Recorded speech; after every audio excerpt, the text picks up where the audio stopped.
Hello friends, ಎಲ್ರಿಗೂ ನಮಸ್ಕಾರ. ಚಿತ್ಕಿದ ಅವರೆ ಬೇಳೆ ಯಾವ ರೀತಿ ಮಾಡ್ಕೊಳ್ಳೋದು ಅಂತೇಳಿ ಈ ವಿಡಿಯೋದಲ್ಲಿ ನೋಡೋಣ. ಚಿತ್ಕಿದ ಬೇಳೆ ಮತ್ತೆ ಎತ್ತಿಗಿದ ಬೇಳೆ ಅಂತ ಎರಡು ತರನು ಕರೀತಾರೆ.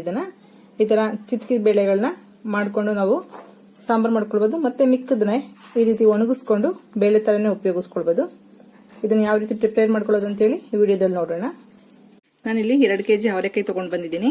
ಇದು ದಬ್ಬಾವರೆ ಅಂತ ಹೇಳ್ತಾರೆ, ಸಣ್ಣ ಅವರೆ ಅಂತ ಬರುತ್ತೆ ಒಂದು, ಅದು ತುಂಬಾ ಚೆನ್ನಾಗಿರುತ್ತೆ ಟೇಸ್ಟ್. ಇದು ಕೂಡ ಚೆನ್ನಾಗಿರುತ್ತೆ. ಕೆಜಿ 60 ರೂಪಾಯಿ ನಂಗೆ 2 kg ತಗೊಂಡು ಬಂದಿದ್ದೀನಿ. ನಾನಿಲ್ಲಿ ಅವರೆಕಾಯಿ ಸುಲಿಯೋದು ಮತ್ತೆ ಚಿತ್ಕೋದು ಎರಡನ್ನೂ ಹೇಳ್ಕೊಡ್ತಾ ಇದ್ದೀನಿ. ಸ್ವಲ್ಪ ನೀರು ಇಟ್ಕೊಂಡಿದ್ದೀನಿ. ಈ ನೀರು ಸ್ವಲ್ಪ ಈ ಗ್ಲಾಸ್ ನಲ್ಲಿ ಒಂದು 1/4 ಗ್ಲಾಸ್ನಷ್ಟೇ ನೀರು ತಗೊಂಡಿದ್ದೀನಿ. ಈ ನೀರು ಎಂತಕ್ಕೆ ಅಂದ್ರೆ ನಾವು ಹಿಡಿಬೇಕಾದ್ರೆ ಏನಾದ್ರು ಹುಳ ಸಿಕ್ಕಿದ್ರೆ ಆ ಹುಳ ಆ ಕಡೆ ಈ ಕಡೆ ಹರ್ಕೊಂಡು ಹೊರಟೋಗುತ್ತೆ, ಮಲ್ಕೊಂಡಿದ್ದ ಕಿವಿಗೆ ಹೋಗೋ ಚಾನ್ಸ್ ಎಲ್ಲ ಇರುತ್ತೆ. ಹಾಗಾಗಿ ಹುಳ ಸಿಕ್ಕಿದ ತಕ್ಷಣ ಆ ನೀರ್ಗೆ ಹಾಕೊಳ್ಳಿ. ಆಮೇಲೆ ತಗೊಂಡೋಗಿ ಹಾಕಿ ಹಾಕಿದ್ರೆ ಪಕ್ಷಿ ಏನಾದ್ರು ತಿಂತವೆ. ಹಾಗಾಗಿ ಅದು ಹರ್ಕೊಂಡು ಹೋಗ್ಬಾರ್ದು ಅಂತೇಳಿ ಆ ನೀರ್ಗೆ ಹಾಕೊಳ್ತೀನಿ. ನೋಡಿ, ಕಾಯಿ ಚೆನ್ನಾಗಿದೆ ಎಲ್ಲ ಹಿಡಿದು ಇದರಲ್ಲಿ ಎಳೆ ಕಾಳುಗಳನ್ನೆಲ್ಲ ಸಪ್ರೇಟ್ ಇಂಗಿಸ್ಕೊಳ್ತೀನಿ. ಪಲಾವು ಮತ್ತೆ ಉಪ್ಪಿಟ್ಟು ಮಾಡೋದಕ್ಕೆ ತುಂಬಾನೇ ಚೆನ್ನಾಗಿರುತ್ತೆ, ರುಚಿಯಾಗಿರುತ್ತೆ. ಸ್ವಲ್ಪ ಬಲ್ತಿರೋ ಕಾಳುಗಳನ್ನ ಚಿತ್ಕಿದ್ರೆ ಸಾಂಬಾರ್ ತುಂಬಾ ಚೆನ್ನಾಗಿ ಒದಗುತ್ತೆ. ತುಂಬಾ ಎಳೆ ಕಾಳು ಚಿತ್ಕ್ಬಿಟ್ರೆ ನಿಮ್ಗೆ ತುಂಬಾ ಸಾಫ್ಟ್ ಇರೋದ್ರಿಂದ ನಿಮ್ಗೆ ಒಗ್ಗರಣೆಯಲ್ಲೇ ಬೆಂದೋಗುತ್ತೆ. ಅದು ಸಾಂಬಾರು ಒದಗೋದಿಲ್ಲ, ತುಂಬಾ ಕಾಳು ಸಿಗೋದಿಲ್ಲ ತಿನ್ನೋದಿಕ್ಕೆ. ನೋಡಿ, ನೋಡಿದ್ರಲ್ಲ ಎಷ್ಟು ಸಿಂಪಲ್ ಆಗಿ ಬಿಡಿಸ್ಕೊಳ್ಬೋದು ಅಂತ.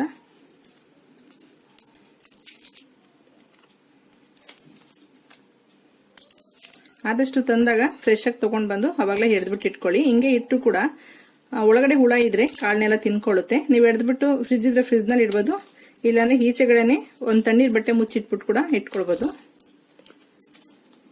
ಇದನ್ನ ಸ್ಟೋರ್ ಕೂಡ ಮಾಡಬಹುದು. ನೀವು 1 ವರ್ಷ ತನಕ ಸ್ಟೋರ್ ಮಾಡಿ ಫ್ರೀಜರ್ ನಲ್ಲಿ ಇಟ್ಟರೆ ಚೆನ್ನಾಗೇ ಇರುತ್ತೆ ಕಾಳು. ಫ್ರಿಜ್ ನಲ್ಲಿ ಇಟ್ಟರೆ ಮೇಲೆಲ್ಲ ಪಾಚಿ ಬಂದಂಗೆ ಆಗ್ಬಿಡುತ್ತೆ, ಅಳಸೋದಂಗೆ ಸ್ಮೆಲ್ ಬರ್ತಾ ಇರುತ್ತೆ. ಫ್ರೀಜರ್ ನಲ್ಲಿ ಇಡಬೇಕು. ನಿಮ್ಗೆ ಹೇಗೆ ಬಟಾಣಿನ ಇಟ್ಕೊಳ್ತೀರಾ 1 ವರ್ಷದಷ್ಟು ಹಸಿ ಬಟಾಣಿನ, ಹಾಗೆ ಅವರೆಕಾಳು ಕೂಡ ಸ್ಟೋರ್ ಮಾಡ್ಕೊಳ್ಬಹುದು. ನಾನು ತಂದಿರೋ ಅವರೆಕಾಳಿನಲ್ಲಿ ಹುಳ ಇಲ್ಲ, ತುಂಬಾ ಚೆನ್ನಾಗಿದೆ ಕಾಳು. ಹುಳ ಇದ್ರೆ ಈ ರೀತಿ ಪ್ರೊಸೀಜರ್ ಉಪಯೋಗಿಸ್ಕೊಂಡು ನೀರಿನಲ್ಲಿ ಹಾಕಿಟ್ಕೊಳ್ಳಿ. ನೋಡಿ, ಒಂದು 2 ಹುಳ ಸಿಕ್ಕಿದೆ ಅಷ್ಟೇ, ನೀರ್ಗೆ ಹಾಕೊಂಡಿದ್ದೀನಿ. ಇದನ್ನ ಚೆನ್ನಾಗಿ ಕೇಳ್ಕೋಬೇಕು.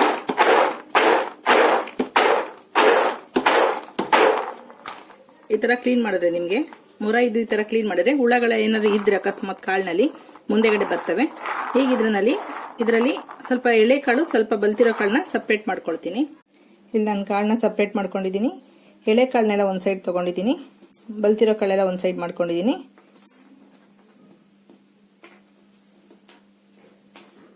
ಇದೆಲ್ಲ ಎಳೆ ಕಾಳು, ಇದೆಲ್ಲ ಬಲ್ತಿರೋ ಕಾಳು. ಇದನ್ನ ಒಂದು 8 ರಿಂದ 10 ಗಂಟೆ ಅಷ್ಟು ನೀರಿನಲ್ಲಿ ತಣ್ಣೀರಿನಲ್ಲಿ ನೆನೆ ಹಾಕ್ಬಿಟ್ಟು, ಮಾಮೂಲಿ ನಾರ್ಮಲ್ ವಾಟರ್ ನಲ್ಲಿ ನೆನೆ ಹಾಕ್ಬಿಟ್ಟು ಇದನ್ನ ಇದಕ್ಕೆ ಬೇಕಾಗುತ್ತೆ ಚೆನ್ನಾಗಿ. ಅದು ನಿಮ್ಗೆ ಹೇಳ್ತೀನಿ. ಒಂದು 8 ರಿಂದ 10 ಗಂಟೆ ನೆನಿಲಿ. ಜಸ್ಟ್ ಈ ತರ ಪ್ರೆಸ್ ಮಾಡಿದ್ರೆ ಈ ಸಿಪ್ಪೆ ಬೇರೆ ಒಳಗಡೆ ಬೇಳೆ ಬೇರೆ ಎರಡು ಸಪ್ರೇಟ್ ಆಗುತ್ತೆ. ಸಿಪ್ಪೆನ ಬಿಸಾಡ್ಬೇಕಾಗುತ್ತೆ, ಒಳಗಡೆ ಏನ್ ಬೇಳೆ ಸಿಗುತ್ತೆ ಆ ಬೇಳೆನ ನಾವು ಉಪಯೋಗಿಸ್ಕೋಬೇಕಾಗುತ್ತೆ. ನಿಮ್ಗೆ ಅವರೆಕಾಯಿ ಜಾಸ್ತಿ ಪ್ರಮಾಣದಲ್ಲಿ ತಂದ್ರೆ ಮಾತ್ರ ಈ ತರ ಸಪ್ರೇಟ್ ಮಾಡ್ಕೊಳ್ಳಿ. ನೀವೇನಾದ್ರೂ ಈಗ 4 ಜನ ಇದ್ದೀರಾ, 1 kg ಅವರೆಕಾಯಿ ತಗೊಂಡ್ ಬಂದ್ರೆ ಈ ತರ ಸಪ್ರೇಟ್ ಮಾಡಿದ್ರೆ ನಿಮ್ಗೆ ತಿನ್ನೋದಿಕ್ಕೆ ಜಾಸ್ತಿ ಸಿಗೋದಿಲ್ಲ. ಹಾಗಾಗಿ ನೀವು ಯಾವ್ದಕ್ಕನ್ನ ಉಪಯೋಗಿಸ್ಕೊಳ್ಬಹುದು. ಚಿತ್ಕದ ಬೇಳೆ ಸರ್ಗೆ ಇದನ್ನ ಹಾಕ್ಬಾರ್ದಂತ ಏನಿಲ್ಲ, ತುಂಬಾ ಸಣ್ಣ ಬೇಳೆ ಸಿಗುತ್ತೆ. ಹಾಗಾಗಿ ಈ ಸ್ವಲ್ಪ ಎಳೆ ಕಾಳಿರೋದ್ರಿಂದ ಸಿಪ್ಪೆ ಸಮೇತನೇ ನಾವು ಹುಳಿ ಸಾರು ಅಥವಾ ಉಪ್ಸಾರು, ಬಸ್ಸಾರು ಏನ್ ಬೇಕಾದ್ರೂ ಉಪ್ಪಿಟ್ಟು, ಪಲಾವು ಎಲ್ಲದಕ್ಕೂ ಇದನ್ನ ಉಪಯೋಗಿಸ್ಕೊಳ್ಬಹುದು.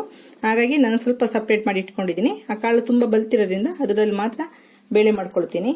ನೋಡಿ, ಬಲ್ತಿರೋಂಥ ಕಾಳಿತ್ತಲ್ಲ, ಅದಕ್ಕೆ 1-2 ಸಲ ತೊಳೆದ್ಬಿಟ್ಟು ನೀರೆಲ್ಲ ಚೆಲ್ಬಿಟ್ಟು ಬೇರೆ ನೀರು ಹಾಕಿಟ್ಟಿದ್ದೀನಿ. ಒಂದು 8 ರಿಂದ 10 ಗಂಟೆ ಅಷ್ಟು ಸಾಫ್ಟ್ ಆಗಿ ನೆಂದ್ರೆ ಜಸ್ಟ್ ಈ ತರ ಪ್ರೆಸ್ ಮಾಡೋದಕ್ಕೆ ನಮ್ಗೆ ತುಂಬಾ ಈಸಿ ಆಗುತ್ತೆ. ನೋಡಿ, ಕಾಳು ನೆನೆ ಹಾಕೊಂಡಿದ್ನಲ್ಲ, ಒಂದು 8 ಗಂಟೆ ಅಷ್ಟು ನೆಂದಿದೆ ಕಾಳು. ಬಲ್ತಿರೋ ಕಾಳೆಲ್ಲ ಸಪ್ರೇಟ್ ಮಾಡ್ಕೊಂಡಿದ್ನಲ್ಲ. ಈಗ 2 ಪ್ಲೇಟ್ ತಗೊಂಡಿದ್ದೀನಿ, ಒಂದು ಸಿಪ್ಪೆ ಹಾಕೊಳ್ಳೋಕೆ, ಒಂದು ಬೇಳೆ ಹಾಕೊಳ್ಳೋದಿಕ್ಕೆ. ನೋಡಿ, ನೀರು ಸೋರ್ಸ್ಬಿಟ್ಟು ಕೂಡ ಇಟ್ಕೊಳ್ಬಹುದು.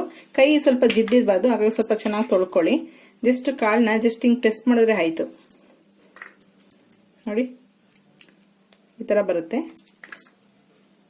ನಿಮ್ಗೆ ಚೆನ್ನಾಗಿ ನೆಂದ್ರೆ ಕಾಳು ತುಂಬಾ ಚೆನ್ನಾಗಿ ಬರುತ್ತೆ.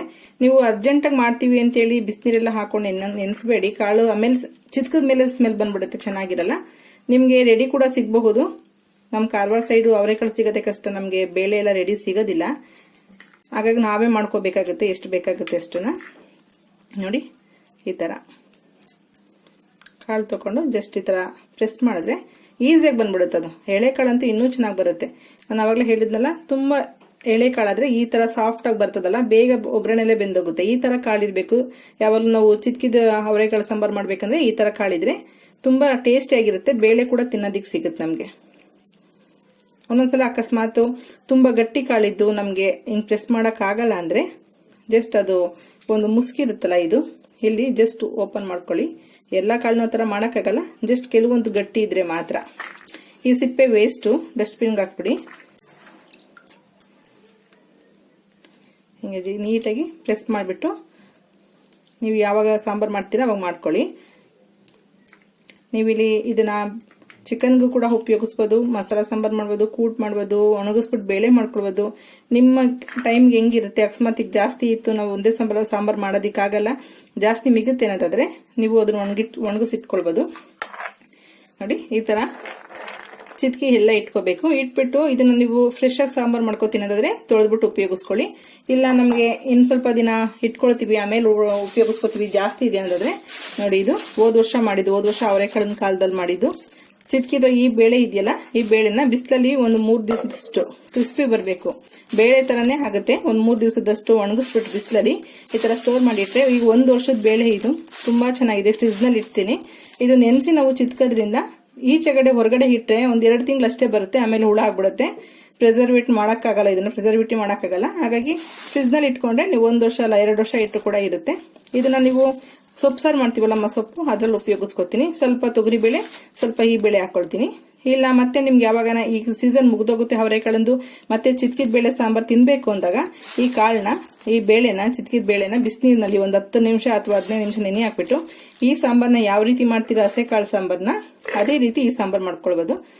ನೋಡಿರಲ್ಲ ಫ್ರೆಂಡ್ಸ್, ಚಿತ್ಕಿದ ಬೇಳೆನ ಯಾವ ರೀತಿ ಮಾಡ್ಕೊಳ್ಳೋದು ಮತ್ತೆ ಯಾವ ರೀತಿ ಒಣಗಿಸ್ಬಿಟ್ಟು ಸ್ಟೋರ್ ಮಾಡ್ಕೊಳ್ಬೋದು 1 ವರ್ಷ ಅಂತೇಳಿ.